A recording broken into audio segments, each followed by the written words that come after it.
sabemos que hemos estado estudiando, ah, hemos estado estudiando los libros, cada uno de los libros del Antiguo Testamento, y últimamente nos encontramos en los profetas menores. Y la semana pasada, Benji habló de, yo creo que habían tres, y esta semana me dieron la tarea de hablar de seis libros en un poquito de tiempo. ¿Y por qué estamos haciendo esto? Porque muchos de los libros que vamos a estar hablando, de lo que vamos a estar hablando en esta noche, son bien corticos y básicamente para algunos tratar un libro en una noche sería predicar todo el libro.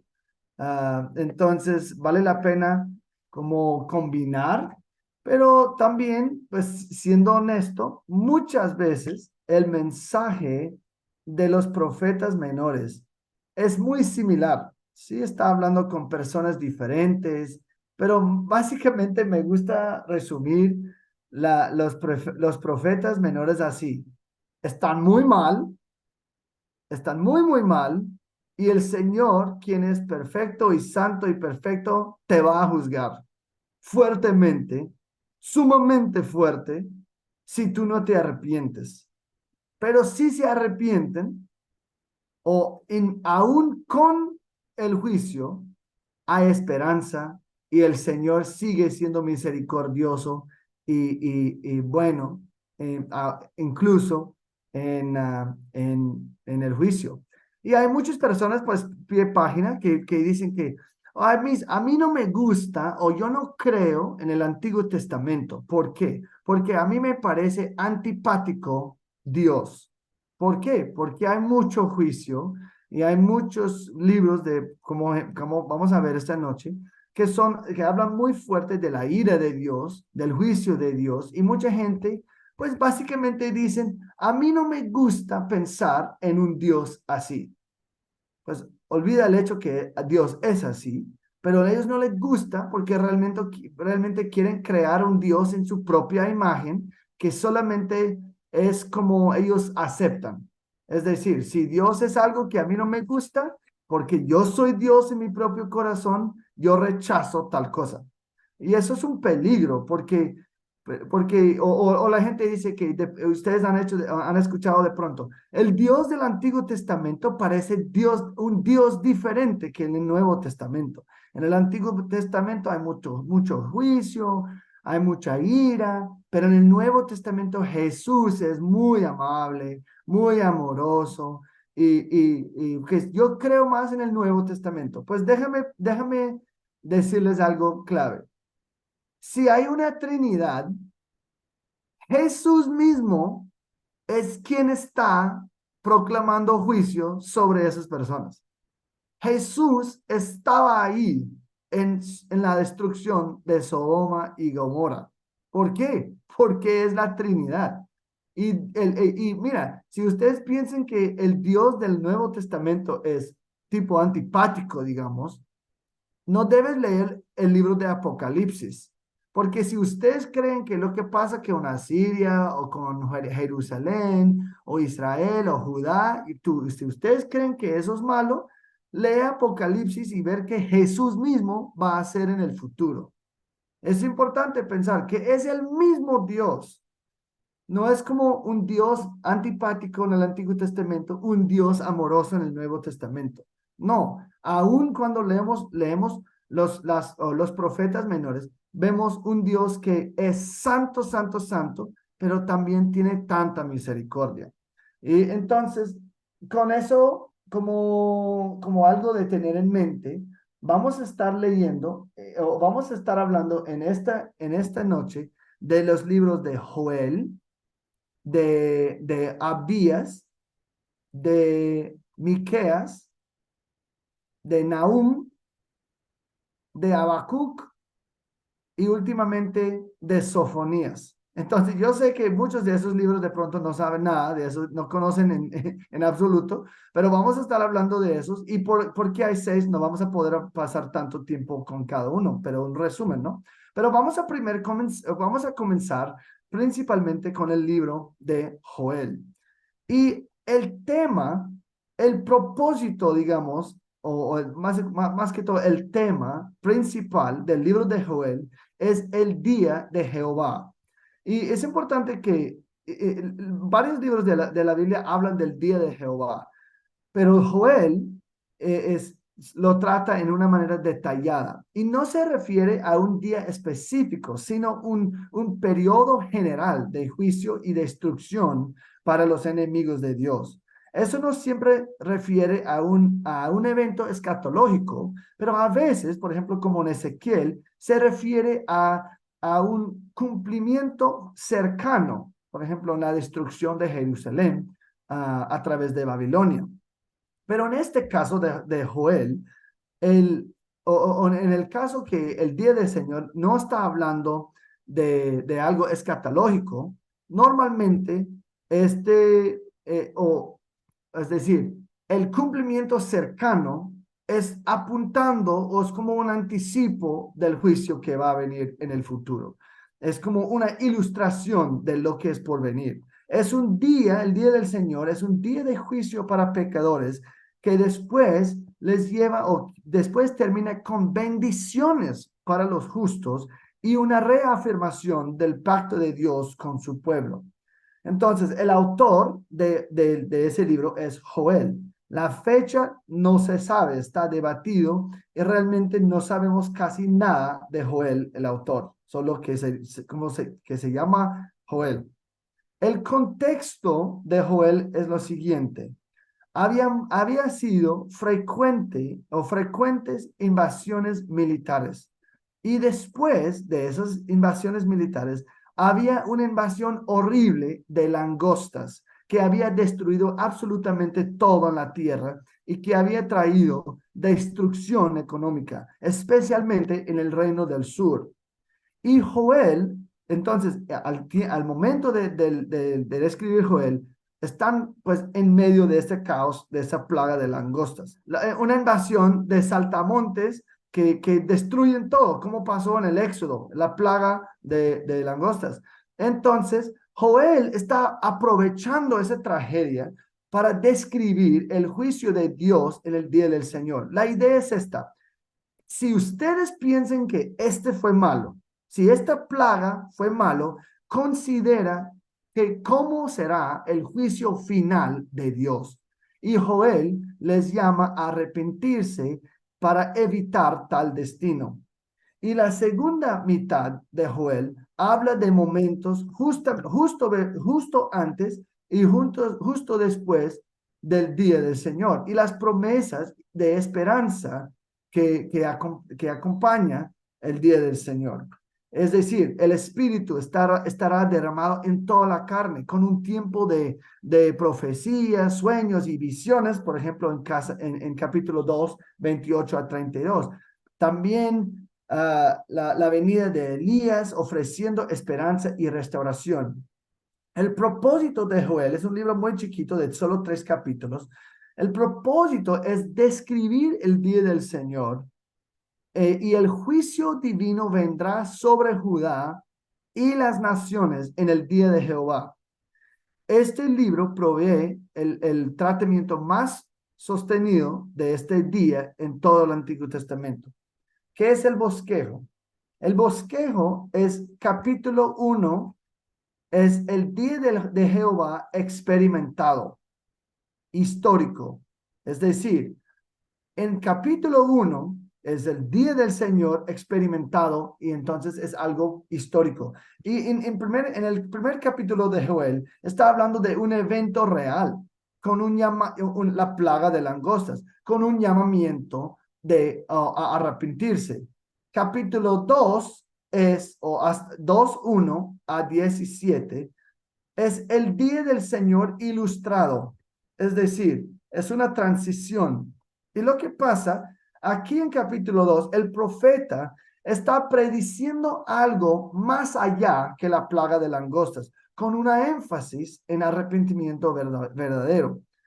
Sin embargo, está usando la plaga de insectos para ilustrar su punto y para transicionar al día del Señor final. Es decir, él sigue utilizando lenguaje de las langostas. ¿Por qué? Para decir, y esto es lo que, como una transición de algo histórico en capítulo 1 que realmente ya sucedió, la plaga, y después está utilizando como algunas de las mismas imágenes para transicionar al capítulo, la última parte del capítulo hasta capítulo 3.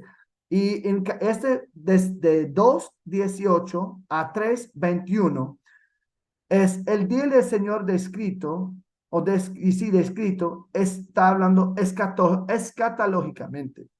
Y Dios está asegurando su pueblo de su presencia con ellos. Asume en ese capítulo que el arrepentimiento que Joel había pedido ya había sucedido.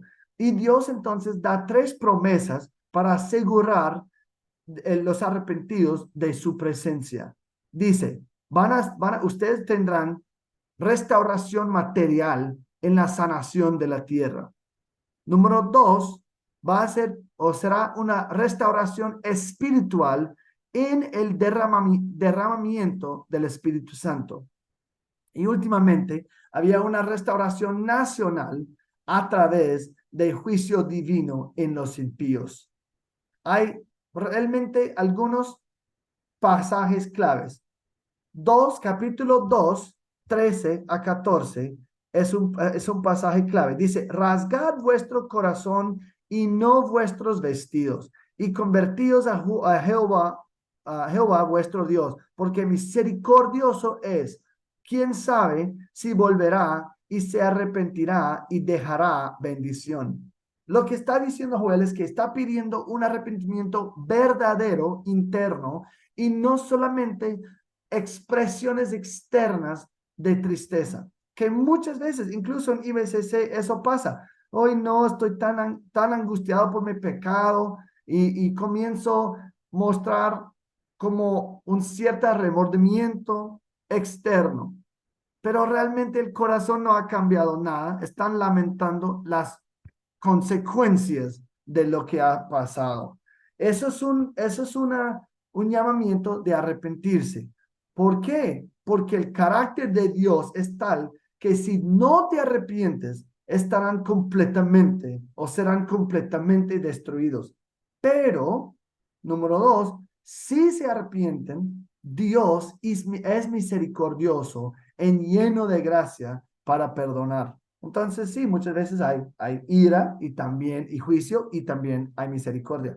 Otro versículo clave es capítulo 2, 28 a 32. Y esa es la promesa del Espíritu Santo en el día de Jehová que está mencionado en Hechos 2. Dice, derramaré mi espíritu sobre toda carne y daré prodigios en el cielo y en la tierra antes que venga el día grande y espantoso de Jehová, y todo aquel que invocaré el nombre de Jehová será salvo. Algunos han dicho que este cumplimiento sucedió en Hechos 2 y en el año 70, la destrucción de Jerusalén como el cumplimiento del día de Jehová. Otros piensan que eso se refiere a los tiempos finales. Pero a mí me parece claro que Joel está refiriendo al juicio final. Es decir, el derramamiento del Espíritu en Hechos 2 fue como un anticipo del poder del Espíritu Santo y que un anticipo de lo que va a pasar en una manera plena en el milenio después del día del Señor. Y el último versículo que yo creo que es clave es capítulo 3, 9 a 15, donde está hablando de la descripción del juicio de las naciones en la valle de decisión, es decir, Armagedón. 3:14 dice, multitudes de multitudes en la valle de la decisión, porque cerca está el día del Señor en el valle de la decisión, es decir, Armagedón. Iba a leer, pero no tengo tiempo, Apocalipsis 19, 11 a 21, que es la guerra de Armagedón. La guerra de Armagedón, Apocalipsis 19, 11 a 21, Pues Joel 3, 9 a 15 está o señalando ese evento futuro que no ha pasado aún. Ok, eso es Joel. Ahora vamos a hablar de Abdías. Abdías. Abdías es el libro más pequeño en todo el Antiguo Testamento. El palabra clave para ese libro de Abdías es maltrato. Y el propósito de Abdías es detallar el juicio de Dios contra Edom para su maltrato de Israel. Pero Israel será restaurado. Las edomitas, cuyo origen se remonta a Esaú, se opusieron durante mucho tiempo a Israel.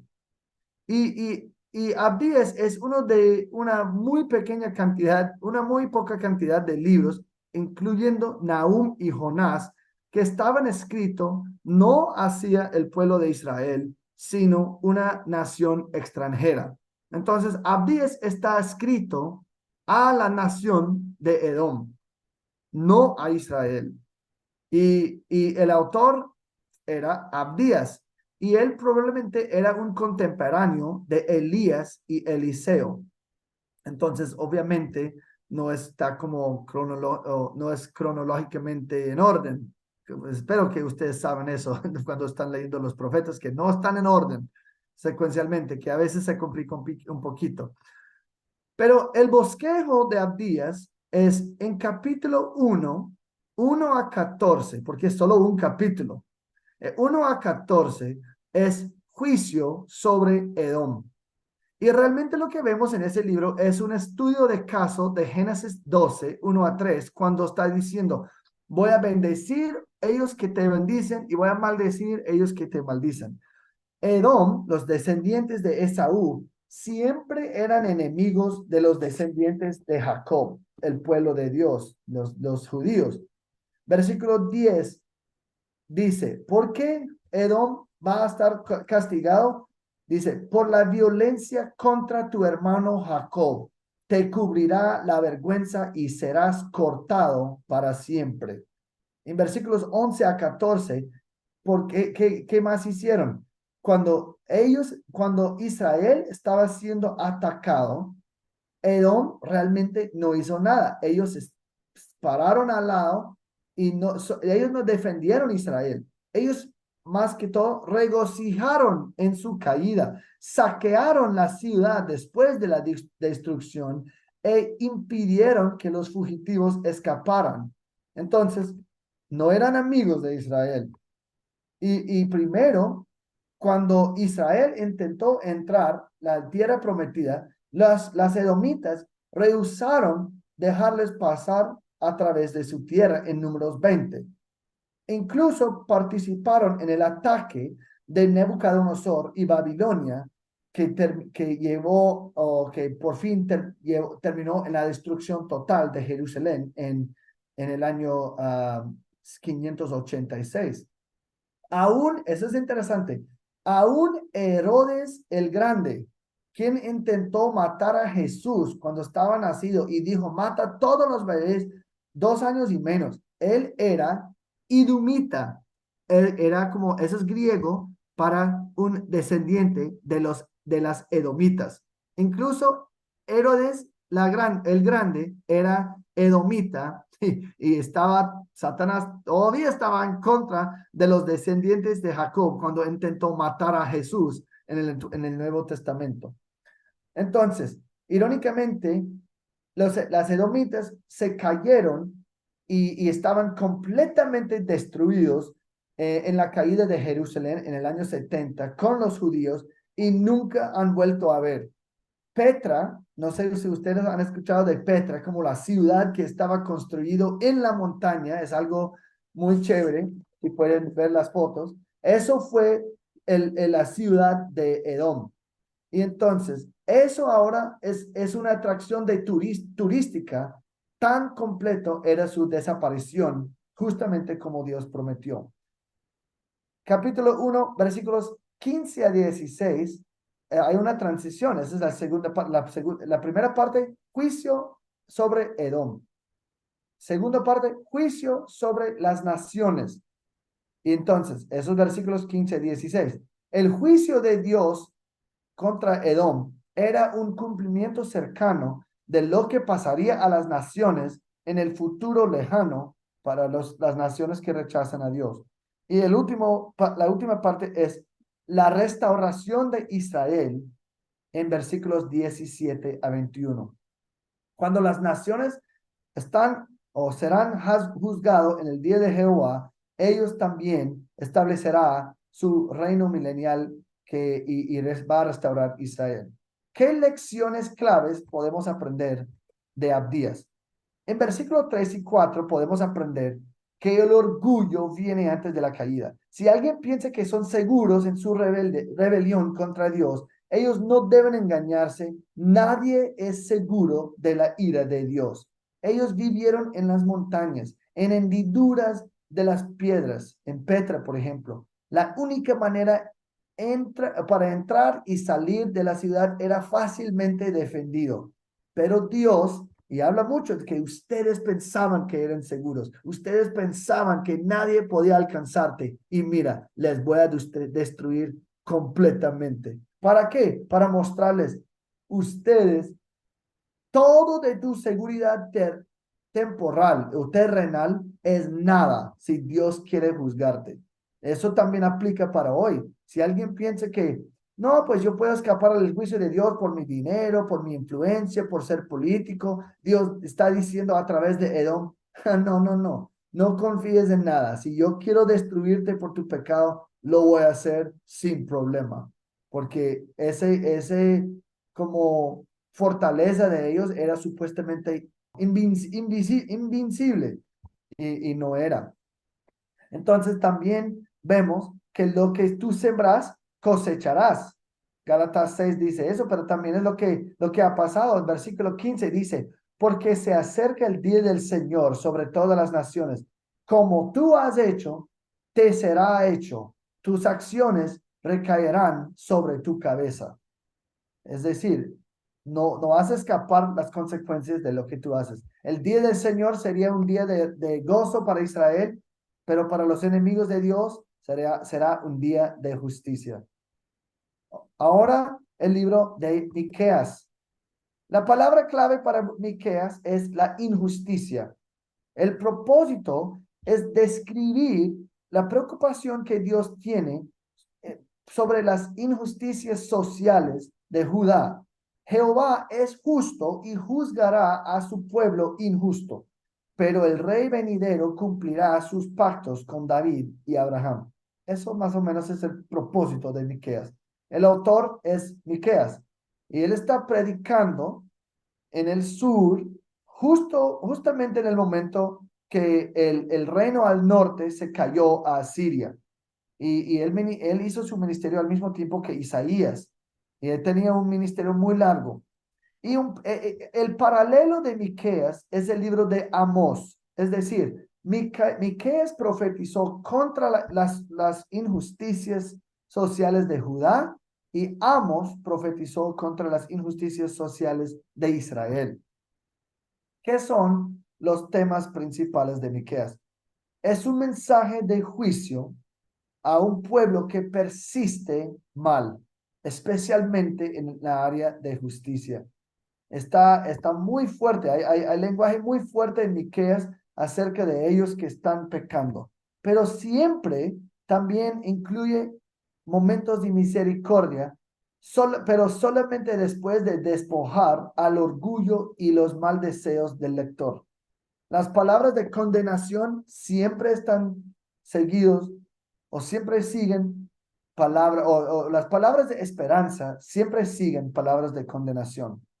El bosquejo, el libro está realmente dividido en tres partes y en capítulo 1 o capítulos 1 a 2, en cada división comienza escucha, oh Israel. Entonces, capítulo 1 y 2 es juicio predicho para Israel y Judá.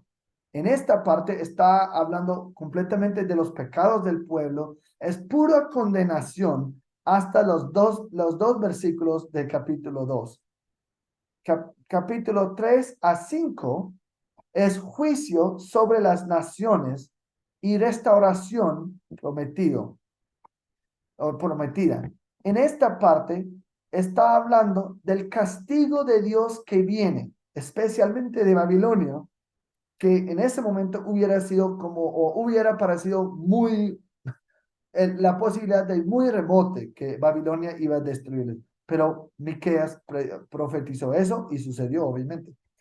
Y el tercer parte es el arrepentimiento requerido en capítulos 6 y 7. Y Miqueas promete esperanza para los fieles después del juicio. ¿Qué pasajes claves hay en Miqueas? 2:11. 2:11. Y lo que escuchamos aquí es algo que realmente se aplica muchas veces aquí en Cali.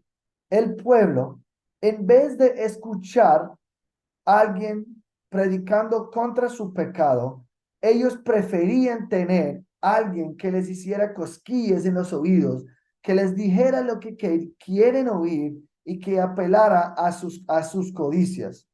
Pues yo pienso en primer Timoteo, yo creo que primer Timoteo, no, segundo Timoteo 4, cuando dice que un tiempo va a llegar cuando la gente no quiere escuchar la verdad, solo los que cosquillan los oídos. Y eso es como el evangelio de prosperidad hoy en día. La gente asiste a esas iglesias. ¿Por qué? ¿Por qué no asisten a IBCC?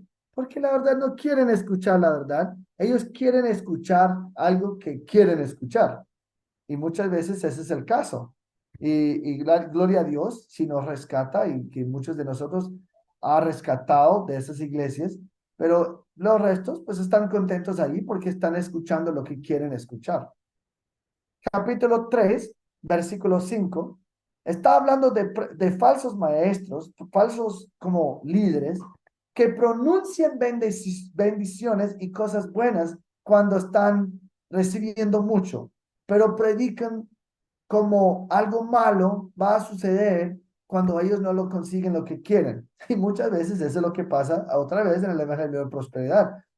Cuando la plata está entrando, ay, sí, pues el Señor les va a bendecir, no sé qué, pero si hay algo malo que pasa y alguien tiene un niño enfermo o algo así, o alguien tiene cáncer, ¿qué pasa? O no están dinero, no, eso es porque no estás dando dinero, están predicando como maldición y ustedes no están dando, no están haciendo lo que tienen que hacer y por eso están castigándote. Es decir, cuando están allí contentos con sus riquezas, prediquen bendiciones, pero cuando, como tener escasez, comienzan a predicar maldición sobre ellos que no están dando lo que quieren. Entonces, capítulo 3, versículo 11. Lo que estaba pasando en 3:11 es que las personas estaban actuando de una manera pecaminosa y pensando que están bien porque ellos dijeron que eran seguidores de Jehová. Y muchas veces eso es lo que pasa hoy en día. Personas dicen, no, pues yo me identifico como cristiano. Pues tus vidas no tienen nada que ver con Cristo. No había cambio de verdad. Siguen en su pecado, pero ellos piensan que están bien porque declaran que son seguidores de Cristo, aunque no hay ninguna evidencia en su vida. Espero que no sea ustedes. Capítulo 4, versículo 3, habla de las espadas en rejas de arrado. Es decir, en el futuro, cuando Dios está en Jerusalén, pues con su reino sobre toda la tierra, no habrá paz o solo habrá paz y no guerra. Entonces los instrumentos de guerra no estarán necesitados para nada. Otro versículo 5:2 dice, desde Belén el uno vendrá como el gobernador que estaba determinado de días antiguos. Es decir, es en Miqueas 5:2 donde está predicho que el Mesías estará nacido en Belén. Entonces, eso es una profecía que estaba cumplido puntualmente y es una evidencia de la veracidad de la Biblia, ¿no?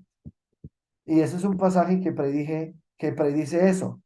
Otro versículo famoso es versículo 6, o capítulo 6, versículo 8, que dice, practique la justicia, amar la misericordia y andar humildemente con Dios, con tu Dios. Está diciendo, eso es como que Dios requiere de su pueblo. Pues eso es común porque mucha gente ha citado eso para avanzar el evangelio de justicia social.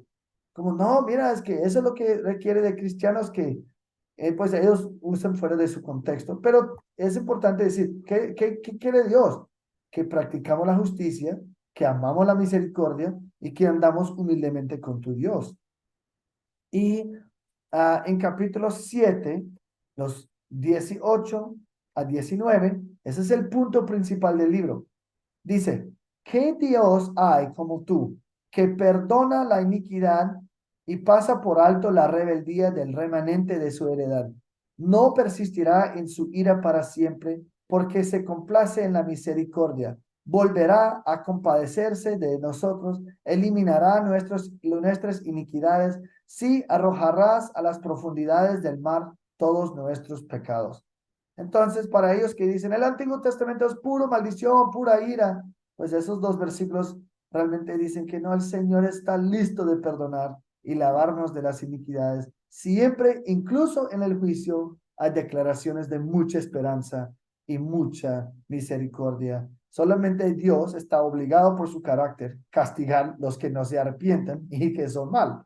Eso es algo que es una advertencia para nosotros. Próximo, Nahum. La palabra clave de Nahum es, o palabra, frase es juicio sobre Nínive, o Nínive, no, Nínive. El propósito, Nahum es otro libro que está escrito atacando una nación extranjera. Y es en ese caso Nínive, o esa es una ciudad de Asiria, esa es la capital. Y el propósito es detallar el juicio de Dios en la ciudad de Nínive, que era la capital de Asiria. Este libro es como una continuación del libro de Jonás. Es decir, leemos Jonás y donde dice, arrepiéntense Nínive o Dios te va a castigar, les va a destruir. Ellos se arrepienten. Nahum es 150 años después. Lamentablemente, después del arrepentimiento en la época de Jonás, Nínive se hizo peor que antes. Y ellos regresaron a su idolatría y sus prácticas paganas. Y ellos, pues en este momento, Nahum está diciendo que, mira, ahora es el momento que ustedes estarán destruidos. Y entonces, un siglo después de su arrepentimiento de Jonás, Nínive regresa a su idolatría, orgullo, violencia, incurriendo así en el juicio de Dios. Como Nahum profetizó, Nínive fue destruido en el año 612, cuando Babilonia los conquistó. Asiria era responsable para la destrucción total del reino del norte de Israel y ellos eran notoriamente violentos y crueles. Y el autor es el profeta Nahum, que era un siglo después de Jonás. Y el bosquejo es lo siguiente. Capítulo 1, la destrucción de Nínive declarado. Es decir, eso es lo que va a pasar. Ustedes van a estar destruidos. Capítulo 2, la destrucción de Nínive descrito. Capítulo 1, declarado. Capítulo 2, descrito, y es donde describe la caída de Nínive. Y la destrucción, capítulo 3 es la destrucción merecida de Nínive. Capítulo 3, cuando está hablando también de la caída de Asiria, porque cuando cayó Nínive, la nación de Asiria pronto siguió la destrucción y estaban conquistados por Babilonia. Y dice que tu destrucción no solamente vendrá, pero será celebrado por sus enemigos. Pero es interesante, cuando están declarando la destrucción de Nínive en capítulo 1, regresando al capítulo 1, cuando la destrucción de Nínive está declarado, Nahum nunca menciona a Siria o Nínive por nombre en este capítulo. Y al no nombrar a Siria, está también usando un lenguaje muy similar a lo que usa para describir en otro libro la caída futura de Babilonia. Entonces, al no nombrar a Siria ni Nínive, Nahum está usando Nínive como un ejemplo a todas las naciones y, imperios a lo largo de la historia. Es decir, cualquier nación que rechace al Señor nunca o nunca podrá seguir rechazando a Dios para siempre. Asiria era solamente una nación más en una línea larga de naciones en la historia que han levantado y caído y sido destruido porque Dios está comprometido a destruir Malvad donde se encuentra. Es decir, lo mismo hoy en día. Si hay una nación que piensa que van a rechazar al Señor y van a seguir, pues tarde o temprano el Señor va a aplastar a esta nación. Pues yo creo que básicamente es lo que está pasando en los Estados Unidos en este momento. Está cayendo sumamente rápido.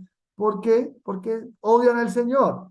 Y ellos piensan que son arrogantes, idólatras, y están pensando que, ¿sabes qué? Somos invencibles, somos fuertes, y está cayendo rápido porque el Señor siempre, hasta hoy, va a aplastar y destruir las naciones que lo rechazan. ¿Qué versículos claves hay? Realmente hay dos en Nahum.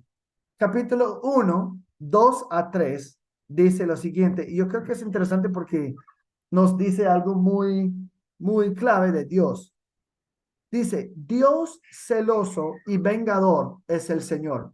Vengador él es el Señor e irascible. El Señor se venga de sus adversarios y guarda rencor a sus enemigos. El Señor es lento para la ira y grande en poder, y ciertamente el Señor no dejará sin castigo al culpable. Eso aprendemos algo de Dios ahí. Es decir, Él no va, tiene grande ira y Él no va a poder dejar sin castigo al culpable. También versículo 15 del capítulo 1. He aquí sobre los montes los pies del que trae buenas nuevas, del que anuncia la paz. Celebra, oh Judá, tus fiestas, cumple tus votos, porque nunca más volverá a pasar por ti el malvado, pereció del todo. Y este versículo está diciendo que la caída o la destrucción de los malvados es buena noticia para el pueblo de Dios. Ellos nunca escaparán el juicio que merecen, aun si por ahora parecen que están prosperando. Y eso es algo que nosotros pensamos mucho. ¿Y no, por qué son tan malvados y siguen prosperando? El Señor dice, no, no, no, tranquilo, eso no va a estar así. Los malvados siempre van a caer. Tarde o temprano, podemos confiar en quién es el Señor, incluso en momentos de injusticia, donde parece que la corrupción está ganando, los corruptos en el gobierno están ganando. No, no, no, no van a ganar, no van a ganar. La verdad, el Señor siempre castigará a los malos. Hay muchos malvados y naciones malas en cada época de la historia, pero Dios preocupa y está angustiado por la muerte de los inocentes. Su bondad y su justicia le obligan a actuar a favor de ellos. Y eso es buena noticia, a menos que no eres uno que está oprimiendo otros. Ok, cambiando a Habacuc. Falta dos. Habacuc y Sofonías. A ver si puedo terminar. Estoy corriendo rápido, pero yo creo que sí alcanzo. Ok, Habacuc. Habacuc es un libro, a mí me gusta mucho Habacuc. La frase clave es juicio sobre Judá. El propósito de Habacuc es, mientras Jehová trae su juicio, los justos vivirán por fe, esperando su salvación eterna. Mientras Jehová trae su juicio, los justos vivirán por fe, esperando su salvación eterna. El tema es que Dios está explicando a Habacuc que él va a traer juicio en Judá a través de los babilonios. Habacuc está perplejo o está confundido. ¿Cómo Dios puede utilizar una nación más impío para juzgar a Judá? Pero Dios asegura juicio sobre los caldeos también y una vindicación de su justicia. El autor es Habacuc y Habacuc está sirviendo antes de la caída del reino del sur a Babilonia. Y lo que está pasando en esa época es que una época re mala. Es que la gente está siguiendo ídolos y todo. Y, y, y el pecado y violencia eran rampantes. Y entonces, pero es interesante que Habacuc nunca en este libro habla en contra del pueblo de Dios. Él nunca los llama a arrepentimiento. Realmente Habacuc es interesante porque es una conversación privada entre el profeta y Dios. Obviamente el mensaje para una nación pecaminosa queda claro o queda clara, aun si no está explícitamente declarado. ¿Qué es el bosquejo? Antes de que les digo cómo es el libro. El bosquejo es la confusión de Habacuc en capítulo 1 y 2. La confusión de Habacuc en capítulo 1 y 2. Esos dos capítulos sirven como un tipo de argumento o conversación entre Dios y el profeta. Y en capítulo 3 hay una oración de Habacuc. Una oración de Habacuc. ¿Qué es la idea general del libro? Eso es importante porque yo creo que Habacuc es un libro que realmente de que podemos aprender mucho. Esencialmente, Habacuc está como angustiada. Él ve la maldad de Judá, la idolatría, la injusticia. Él es justo en medio de una nación pecaminoso y rebelde. Y eso causa mucha angustia en él. Y él comienza a pensar, Dios, si tú eres tan santo y perfecto y justo, ¿cómo es que tú puedes permitir tanto mal o que exista tanta mal y ellos pueden persistir en su mal y tú no estás haciendo absolutamente nada? Pues muchas veces podemos pensar eso de Colombia. ¿Cómo, señor? Pues hay tanto malo y los malos prosperan y los buenos sufren. ¿Tú no eres bueno? ¿Tú no eres justo? ¿Qué está pasando aquí? ¿Qué está pasando? Y Dios responde, no te preocupes, no estoy sentado pasivamente al lado. Yo tengo una plan maravillosa a dar Judá las consecuencias de su rebelión. Y en capítulo 1, versículo 5, vemos un versículo interesante. Es como así Dios fuera diciendo, dijera, uy, yo tengo un plan tremendo. Siéntete, Habacuc, vas a amar este plan. El plan para juzgar el mal de Judá ¿está listo? Babilonia.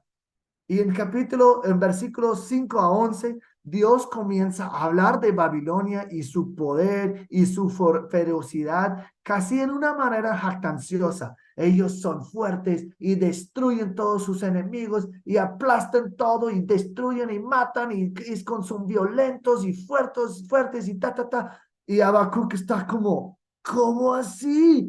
Porque Dios está como, uy, no, pues eso va a ser súper chévere. Judá les voy a castigar con Babilonia. Y Habacuc está como, ok. Y eso causa más angustia en Habacuc, porque está como, mira, ¿cómo eso responde a mi pregunta? Eso no es justo. Babilonia es peor que Judá. ¿Cómo es que tú vas a usar a alguien peor que nosotros para castigarnos? Eso causa más preguntas. ¿Y qué responde Dios? En capítulo 2, versículo 2, la conversación sigue y Dios responde otra vez. Y él da a Habacuc una visión de un tiempo, un cierto tiempo que es por venir. Y él dice que de pronto parece lento en venir, pero no te preocupes, lo pasará y ellos que son verdaderamente justos vivirán por fe en lo que Dios dice. Y este es como uno de los versículos claves de Habacuc. Capítulo 2, versículo 4 dice, mas el justo por su fe vivirá. Y ese versículo está citado en Romanos, y realmente ese es el tema de Romanos. El justo por su fe vivirá. Pero ¿qué es la promesa de Dios? Que Dios sí utilizará Babilonia para cumplir su juicio sobre Judá, pero también Babilonia será destruido y juzgado por su maldad, aún en atacar al pueblo de Dios. Ellos no escaparán las consecuencias de su maldad, y el hecho que Dios está utilizando Babilonia no significa que está aprobando sus acciones, pero Dios es soberano aún sobre las naciones malas, y él utiliza y usa las naciones malas para cumplir sus propósitos. Y lo mismo es verdad para cualquiera o cualquier nación que rechaza a Dios. Y Dios después detalla algunas de las injusticias que él odia y que él va a castigar, incluyendo injusticias económicas, opresión de los pobres, líderes irresponsables y etcétera. Y en capítulo 3 entonces, ¿qué es en resumen, qué es? Sí, voy a usar Babilonia para juzgar Judá. ¿Cómo así? Babilonia son peores que nosotros. ¿Cómo es que pueden usar ellos? Y él dice, no, tranquilo. También voy a destruir Babilonia por ser malos y voy a destruirles en una manera particular porque ellos van a matar a ustedes. Es decir, sí, lo van a matar y Dios es soberano sobre eso, pero también va a castigar Babilonia porque están pecando en matar el pueblo de Dios. Este es como vemos cómo Dios en su soberanía utiliza naciones paganas. Eso es como Génesis 50. Los hermanos de José eran malos, estaban pecando, pero Dios está utilizando los hermanos pecaminosos para cumplir sus propósitos para lo bien.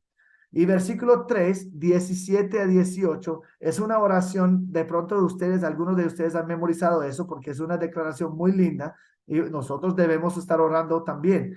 Aunque la higuera no florezca, ni en las vides haya frutos, aunque falte el producto del olivo y los campos no produzcan alimento, aunque falten las ovejas del redil y no haya vacas en los establos, con todo yo me alegraré en el Señor. Me regocijaré en el Dios de mi salvación. El Señor Dios es mi fortaleza.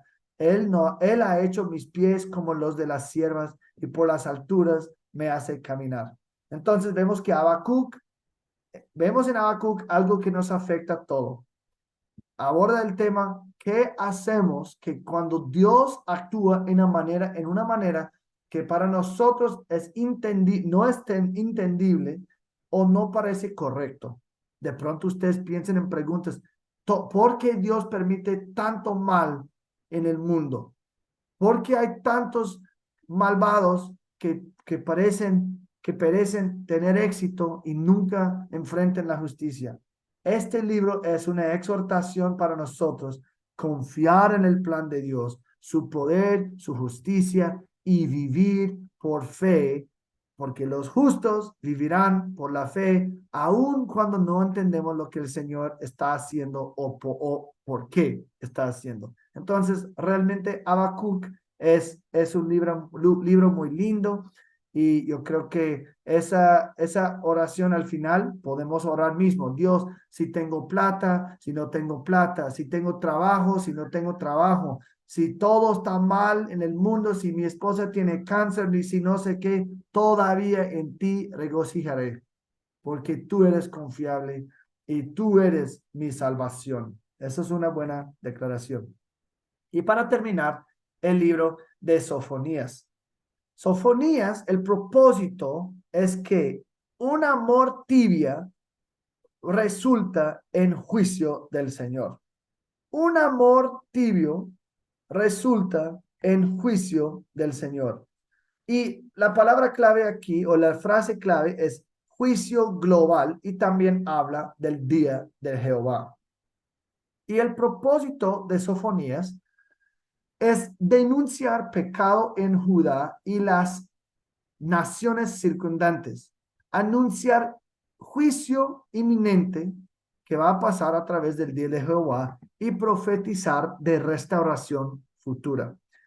Él está profetizando de una destrucción total a las manos de Babilonia, y un juicio, un futuro juicio global en el día de juicio del Señor. Y para comprobar que Jehová tiene control absoluto sobre todas las naciones. El autor es Sofonías, y él era un contemporáneo de Jeremías. Él era el único profeta que tenía sangre real. Él era bisnieto de Ezequías. Su sangre real habría hecho que su mensaje fuera más fácilmente aceptado por el rey Josías, quien era el rey cuando él estaba profetizando. Parece que él estaba profetizando antes de las reformas de Josías. El contexto es que Judá estaba bajo dominio asiriano o de Asiria. Pero Asiria se estaba debilitando y perdiendo su lugar en el mundo a Babilonia. Eso significaba que por la primera vez en 50 años, Judá tenía un sentido de independencia. Y el padre de Josías era un malandro, y en un momento un sacerdote se encontró una copia de la ley. Lo leyó, y Josías comenzó sus reformas grandes al reino. Y era durante el reino de Josías, antes de encontrar la ley, que Sofonías estaba profetizando. Y sin duda, su profecía tenía un impacto en Josías, y fue clave en la decisión de Josías de traer reforma. Porque entonces eso es como chévere, que leemos de Josías y decimos que, mira, un hombre profetizando la verdad, pues de pronto estaba muy influencial en todo lo que hizo Josías en la nación. ¿Qué es el bosquejo? Capítulo 1 a 3:8 son profecías de juicio en Judá y toda la tierra. Capítulo 1 a 3:8 son profecías de juicio sobre Judá y toda la tierra. Y ahora vemos la indignación de Dios contra ellos que pecan contra él y no se arrepienten.